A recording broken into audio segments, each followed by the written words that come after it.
44%가 전과자. 어제 오후에 이런 얘기를 했다가 이게 여러 가지 막 말들 나왔죠. 근데 오늘 사과가 바로 나왔어요. 하루 뒤에 사과입니다. 이낙연 전 대표 얘기인데요. 어제 그러면 이 44%이 발언 일단 좀 들어보겠습니다. 도덕성과 다양성을 잃어버렸어요. 민주당 국회의원 167명이었던가요? 그중에서 68명이면 44%쯤 되는데요. 44%가 전과자입니다. 다른 당보다 훨씬 비율이 높아요. 이랬던 적이 없습니다. 그런데도 당내에서 다양한 목소리는 봉쇄되고 있거든요. 굉장히 심각한 병적 상태다. 이 얘기가 났는데 이 얘기가 나오자 민주당에서 뭐 반발도 하고 여러 가지 얘기가 있었어요. 그리고 조금 전에 본인이 사과를 했는데 그 내용 보겠습니다. 자, 이 발언 사과합니다. 44%가 아니라 41%가 맞다. 그 이후에 이게 팩트 체크 막 이런 게 많이 이게 이루어졌거든요. 근데 44가 아니고 41 수정을 합니다. 죄송합니다. 기침이 나네요, 갑자기. 근데 그 숫자에는 민주화 그리고 노동운동 요 과정에서 실적법 위반한 경우도 포함됐다. 아, 그러니까 이른바 민주화운동, 노동운동 그 때문에 전과가 되신 분까지 포함된 거다. 그 사실을 고려하지 못한 것은 실책이다. 그러면서 저는 민주화 영웅들의 희생을 높이 평가한다. 그 발언 정중히 사과드린다. 그러니까 수치를 좀 바로 잡으면서 이게 아니군요. 그러면서 뭐 포함됐다. 그러니까 사과한다. 이렇게 나왔는데 최인정 변호사는 제3자적 입장에서 소속 정당도 다르시니까요. 이낙연 전 대표가 44% 전과자라고까지 하면서 비난을 한 이유, 그리고 하루 뒤에 바로 또 사과한 이유, 이거 어디 있다고 보십니까? 언론이니까. 언론인이잖아요. 언론이니까. 예, 그러니까 뭔가 팩트가 잘못됐을 때는 재빨리 이게 그 사과 44가 아니고 예, 따져보니까 그게 아니더라. 그 정도. 사실 44나 41이나 보통 국민들 입장에서는 10명 중에 4명 이상 된다는 거 한 4명 아니겠습니까? 뭐 이렇게 되는데. 그 정도 된다는 것이니까 큰 차이는 없는 것이죠. 어찌면 그럼에도 불구하고 또 유력 언론사의 언론인 출신으로서 어떻게 보면 그런 부분을 조금 수정을 하고 나아가 내용을 봤더니만 그중에 특히 이제 민주당 같은 경우에는 민주투사, 민주운동, 노동운동 했던 그런 분들도 뭐 두루뭉실하게 해서 했다는 그런 점을 조금 더 이제 그러니까 마치 다른 말이 있는 것 44% 같습니다. 얘기 거니까 그런 분들까지 다 비난하는 것좀 그렇죠. 비춰졌다. 그러니까 그런 거는 아니다. 하지만 전체적으로 봤을 때에 민주당이 설령 그렇다 하더라도 지금 어떻습니까? 586, 486 했던 이 그 지나친 운동권 어떤 그 세력들이 다수를 이루고 있다는 그런 어떤 국민의힘 쪽의 어떤 지적과 상당히 맞닿는 그런 부분인데요. 어쨌든 간에 지금 탈당의 명분을 쌓고 있는 그런 과정에서는 다른 어떤 것보다 도덕성, 윤리성 이런 부분을 강조하고 있기 때문에 민주당과의 어떤 차별성을 강조하는 과정에서 이런 조금의 해프닝이 벌어진 것이 아니겠습니까? 오늘 11일 탈당을 예고한 날짜거든요. 그렇죠. 예. 그런데 오늘 44% 어제 내놨다가 하루 뒤에 바로 사과 이런 상황이 됐는데 이게 약간 좀 뭐 그렇게 비춰졌는데 이 사안과 관련해서 오늘 오전에 민주당 분이죠. 정성호 의원이 좀 쓴소리를 좀 내놨습니다. 이낙연 전 대표를 향해서입니다. 보시죠. 노동운동과 민주화운동 하신 분들을 제외하면 한 제가 알기로 16% 정도 되는 걸로 알고 있습니다. 본인이 어떻게 보면 민주화운동, 노동운동의 그런 많은 희생의 대가로 여기까지 온 건 아니겠습니까? 그 혜택을 받았던 가장 그 대표적인 분 아니겠습니까? 꽃길만 걸어오신 분이에요. 의원 165명 중에서 지금 뭐 몇 분 제외하고 대부분의 의원들이 그렇지 않지 않습니까? 본인의 평가만이 그 정당한 평가라고 주장하는 것입니까? 그게야말로 독재적인 생각이죠. 무슨 몇 프로가 전과자의 독재적인 생각하시네 이렇게 받아쳤는데 박성준 의원님 이낙연 전 대표는 왜 갑자기 저 표현을 썼을까요? 이제 탈당의 이제 명분을 잡기 위한데 이제 이게 질주를 하다 보면요 스텝이 꼬이거든요. 그러니까 민주당을 탈당해서 새로운 당을 만들어야 되려면 어떻게 해요? 민주당을 문제가 있는 정당으로 만들어내야 돼요. 떠나는 이유가 명백히 있어야 된다. 명백해야 되잖아요. 그러다 보니까 저렇게 이제 스텝이 꼬이는데 저는 민주당의 또 당대표까지 하셨던 분 아닙니까? 또 대선 후보까지 나왔던 분이고 경선까지 나왔던 분인데 저렇게까지 해서 뭘 얻을 수가 있는 것이죠? 많이 스텝이 꼬이고 급한 것 같아요. 급하다면 저런 실수를 하게 되죠. 그래서 오늘 뭐 바로 또 사고 났어요. 하루 만에 아니, 딱 사고 났어요. 저기도요. 예. 사과가 심플하지 않잖아요. 아. 누가 저 납득을 하겠습니까? 민주당의 지지자들뿐만 아니라 예. 많은 중도층들도 있잖아요. 44%가 아니라 41%다 했을 때 예. 저는 사과가 아니라 자존심을 내세우는 거구나 이렇게 보지 않겠어요? 절대 실수라고 인정하지 않고 예. 의도성이 분명히 있는 거잖아요. 그래서 저는 조금 우리 이낙연 전 대표님이 스텝이 많이 꼬이고 있다라는 게 하나의 어떤 상징적인 거 아닌가 싶습니다. 자, 오늘 이낙연 전 대표와 관련해서 오늘 국회에서 이준석 전 국민의힘 대표를 만나는 모습이 있었는데 그것도 두 차례나 국회에서 오늘 두 차례의 출판 기념회, 요즘엔 북 콘서트라고 부르죠. 그 자리가 있었는데 거기에서 두 번이나 만났어요. 그런데 오늘 이낙연 전 대표가 이준석 전 대표의 어떤 향후의 관계에 대해서 얘기를 좀 꺼내놓은 게 있는데 그 목소리 좀 확인해 보겠습니다. 간간히 저에게 알려주실 때가 있었지요. 그럼 합류 의사를 조금 밝히신 걸까요? 협력하게 될 것입니다. 네. 그 협력의 방법이 무엇이냐 하는 것은 앞으로 차차 드러나겠지만 협력을 해야 한다는 원칙은 있다고 생각합니다. 일단 협력을 얘기하죠. 어떤 원칙이 있다 이거는. 협력에 대한 원칙이 있다. 뭐 한다는 소리 같기도 하고요. 그리고 이런 비슷한 맥락의 얘기를 자주 내놨습니다. 그런데 오늘 이준석 전 대표하고 만났어요. 그리고 이준석 전 대표도 또 기자들 질문을 많이 받았죠. 근데 이준석 전 대표는 약간 듣기에 따라서 결이 다른 얘기를 좀 꺼내놓습니다. 들어보시죠. 바른정당과 국민의당의 결합에 참여해본 경험이 있습니다. 유승민과 안철수라는 미래지향적인 대선 주자들의 결합이었기 때문에 그런 기대도 존재했던 건 사실입니다. 그런데 두 지도자 간의 원활한 대화가 이루어지지 않다 보니까 시너지가 충분히 나지 않았다. 정상적인 총선 시즌에는 1월 20일경부터 공천이 시작됩니다. 그 사이에 과연 이낙연 대표가 주도하는 세력이 창당을 마무리할 수 있겠느냐, 어떤 대화의 장을 만들 수 있겠느냐, 뭐 이런 것부터 좀 불투명하기 때문에 저는 글쎄요, 저는 그냥 말씀하시는 거 잘 보고 있습니다, 언론에서.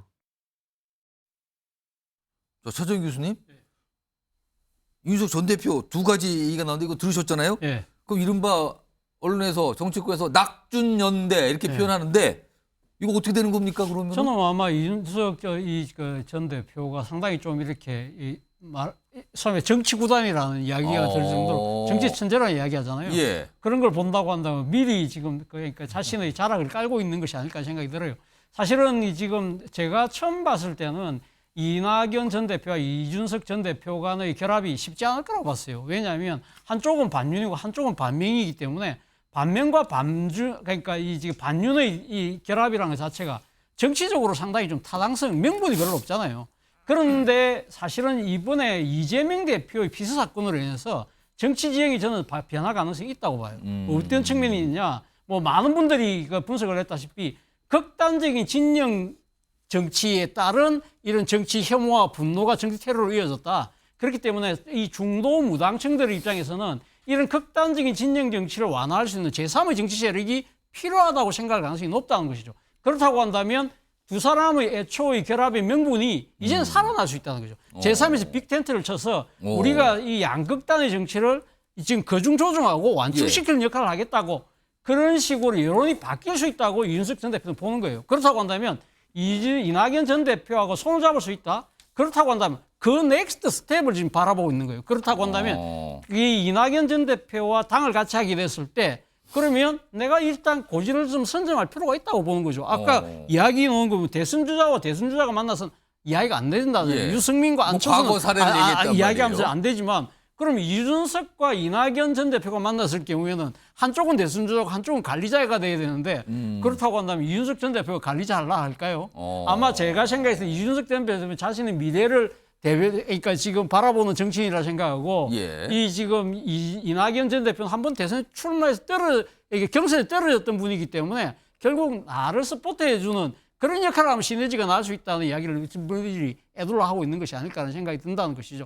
그리고 또 한편으로는 나는 신당 창당에 위해서 준비 다 돼 있다. 지금 뭐 4만 명이나, 출발했다. 4만 명이나 예. 지금 모으고 나는 1월 25일부터 공천 작업 들어가는데 지금 아직까지 2월 달쯤에 창당한다는데 이럴쯤에 가면 둘이가 만약 결합하면 그러면 누가 그러면 추가돼야 되느냐를 국민들에게 미리 지금 던지고 있는 거죠. 그래서 제가 아까 이야기했던 대로 정치 천재라는 거죠. 근데 이걸 국민들이 어떻게 받아들일지는 또 다른 이건 하기는 합니다만 상당히 영리한 저는 언행을 했다는 생각이 듭니다. 홍석준 의원님, 그러니까 낙준연대와 관련해서 윤석 전 대표는 회의적으로 보는 것 같습니까? 아니면 뭔가 협상을 위한 자락을 깔고 있는 것 같습니까? 협상을 위한 뭐 나름대로 어떤 자락을 깔고 있는 거죠, 당연히. 오늘 우리 차 교수님 말씀하는데 제가 100% 지금 동의하는데 그러니까 너무 두 번째 100% 동의한다고 앞에 말씀을 해가지고 지금요? 제가 말씀을 끌렸는데 예를 들면 그 이준석 대표 같은 경우는 바른미래당을 통해서 결국은 당내 어떤 헤게모니 주도권에서 사실은 좀 지칠 정도로 많은 어떤 그런 어떤 싸웠던 경험이 있지 않습니까? 예. 분명히 이제 그런 것까지도 이제 염두에 둘 건데 이준석 대표가 저렇게 이야기한 배경에는 나는 이미 이제 당원이 이제 4만 명 이상 확보돼 있고 내가 훨씬 몸집이 크기 때문에 지금 이낙연 대표하고 협력을 하더라도 과연 누굴 중심으로 할 거냐 이런 어떤 주도권 경쟁을 지금부터 하고 있다고 생각합니다. 그런데 이준석 대표가 조금 뭐 생각을 또 해야 될 부분이 지금 이낙연 대표 쪽에는 이미 그 현역 의원들 중에 뭐 그 원칙과 상식 멤버들이라든지 지금 민주당에서 상당히 좀 합류의 가능성이 있는 분들도 지금 있기 때문에 과연 누가 더 주도권을 잡는 것이 제3지대 빅텐트에 유리하느냐 이런 어떤 문제는 또 별개의 또 문제라고 또 생각을 좀 합니다. 이낙연 대표 같은 경우는 특히 단순한 어떤 반명이 아니라 원래 어떤 민주당이 가지고 있는 도덕성이라든지 다양성이라든지 이런 면에 대해서 지금 민주당이 지금 이재명 대표 전과 사범부터 해서 수많은 지금 법적인 사법적인 문제가 지금 있고 또 지금 송영길 전 대표 어떤 돈봉투 사건에 대해서도 과거의 민주당으로서는 상상도 하지 못한 일이 벌어졌지만 그 이후에도 사과 한마디도 없는 이런 어떤 나름대로 어떤 명분을 이준석 대표보다는 훨씬 더 갖고 있고 저는 좀 그런 점들이 앞으로 시간이 가면 갈수록 좀 더 그 이낙연 어떤 대표의 많은 어떤 좀 소구력을 현역 의원을 비롯해서 여론까지도 갖고 올 수 있는 그런 어떤 포인트이기 때문에 과연 이준석, 이낙연 어떤 주도권이 어떻게 될 것인가 이런 또 문제는 단순하게 이준석 대표가 생각하는 것처럼 흘러가지는 않을 거라고 생각합니다. 지금 그러니까 두 분 말씀하신 거 보면 두 인물의 이준석, 이낙연 두 전직 대표들의 어떤 연대, 그 연대를 하게 되면 주도권을 어떤가 이런 얘기를 좀 하셨는데 그런데요. 이와 관련된 오늘 여론조사 결과 하나가 공개가 됐는데 화면에 좀 보겠습니다. 이준석 신당, 이낙연 신당 결합 또는 연대에 대해서 어떻게 생각하십니까? 라고 하는데요. 보세요. 반대가 57.9입니다. 찬성은 19.8밖에 안 돼요. 반대가 압도적으로 높아요. 그러니까 결합하는 거, 연대하는 거 별론데요라고 생각하는 여론이 훨씬 높은 거예요. 그러면은 이거 일단 최인영 변호사께 제가 한 1분 드릴게요. 그러면은 지금 두 전직 대표들이 뭐 손을 잡고 하는 걸 고민보다 일단 여론의 저런 시선을 더 의식해야 되는 거 아닙니까? 이렇게 되면은 결국 이분들이 다수당은 아니잖아요. 말은 빅텐트라고 하지만 사실상 뭐 스몰 텐트부터 이제 시작할 수밖에 없는 것 같은데 그런 상황에서 설령 한 57, 8%가 반대한다고 해서 그런 선택을 하지 않을 것이냐? 저는 오히려 찬성하고 하는 약 20%의 어떤 그런 지지율을 보고 실질적으로 한 20% 정도의 어떤 득표가 있다라고 할 경우에는 사실상 지금 4년 전입니까? 지금 우리 한 8년 전이었습니까? 국민의당처럼 사실상 비례정당으로서 20석 이상 가지고 올 수 있는 그런 가능성을 충분히 보고 어차피 나중에 신당들이 뭐 연대하고 결합하든 뭐 다수당이 되려는 거 아니지 않습니까? 그렇죠. 제1당 되는 건 아닌 지금요? 것이죠. 제2당도 아니고 제3당 정도, 제3당도 20석 정도의 원내 교섭단체만 만들 수 있다고 한다고 하면은 이 전장에서 적과로 손을 충분히 잡을 수 있다라는 그런 전략으로 갈 가능성이 있기 때문에 이와 같은 것이 반대가 57.9%보다는 오히려 찬성 19.8% 그쪽에 이준석 대표 같은 경우에는 포인트를 두고 갈 가능성, 보고 있는 거다. 그럴 가능성이 있다. 그렇기 때문에 국민의힘, 민주당 잘해야 됩니다. 이제 박성준 의원님. 이거는 이제 야당이 됐을 경우 이제 선면 야당이 돼야 되잖아요. 근데 지금 보면 이제 가장 혼란스러운 게 뭐냐면 노선이에요, 노선. 노선이 명확해야만 갈 길을 우리가 찾아가는 건데 이준석 전 대표는 뭐였습니까? 반윤이니까 반윤.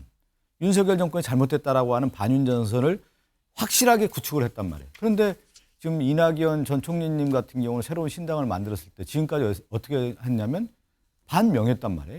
이재명과의 반대 측에 있는 인사들 중심으로 이제 만들어 가겠다라는 건데 두 노선이 명확하지 않다라는 거고 또 하나 이제 주도권 싸움 얘기를 많이 하는데 그러면 이준석 대표는 스타 플레이어란 말이에요.